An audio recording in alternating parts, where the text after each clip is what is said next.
25 मकानें दिख रही है, उन मकानों को खाली करा दिया गया है। यहाँ पर भारी संख्या में लोग आसपास में जमा हैं, लेकिन अंदर किसी को भी जाने की इजाजत नहीं है। पुलिस का भारी बंदोबस्त है, कई पुलिस के आला अधिकारी यहाँ पर मौजूद है और बीएमसी का ये एक्शन लगातार जारी है। अब देखना होगा कि यह जो घर तोड़ा जा रहा है, क्या ऊपर के हिस्से को पहले माले को ही तोड़ा जाएगा कि उसके पहले ऊपर जो हिस्सा है वो भी तोड़ा जाएगा, क्योंकि यह जो घर है ग्राउंड +3 है। आप देख सकते हो ऊपर भी इसके बनाया हुआ जो पूरी तरह से इनलीगल बताया जा रहा है और पालिका ने पहले नोटिस दिया और फिर इनलीगल हिस्से को तोड़ने के लिए बात करी थी, लेकिन अब इसके घर को जिस तरह से तोड़ा जा रहा है उससे लगता है कि ऊपर का पूरा हिस्सा नीचे आएगा और आसपास के जितने भी लोग हैं इस कार्रवाई से सबके चेहरे पे एक मुस्कान नजर आ रही है, क्योंकि सबकी मांग थी कि इसके घर पे कार्रवाई होनी चाहिए, क्योंकि जिस तरह से यहाँ पर राड़ा हुआ था, जिस तरह से हंगामा हुआ था, मारपीट की गई थी, उसको देखते हुए लोगों में एक नाराजगी थी, गुस्सा था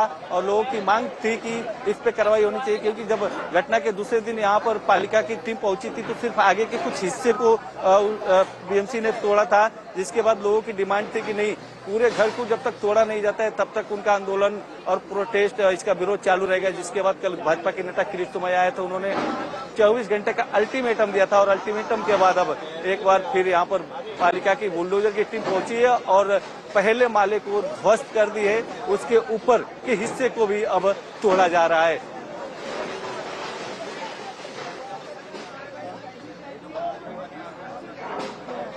झालेली आहे।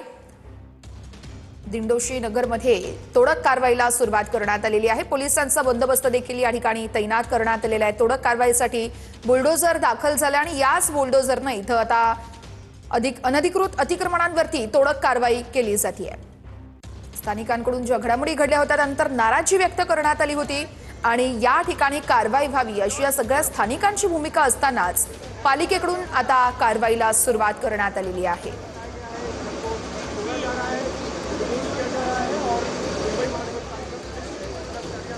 गोरेगावच्या दिंडोशी मधली ही दृश्य आपण बघत आहोत। पोलिसांचा बंदोबस्त देखील या ठिकाणी तैनात करण्यात आलेला आहे। स्थानिक देखील इथं मोठ्या संख्येने उपस्थित आहेत।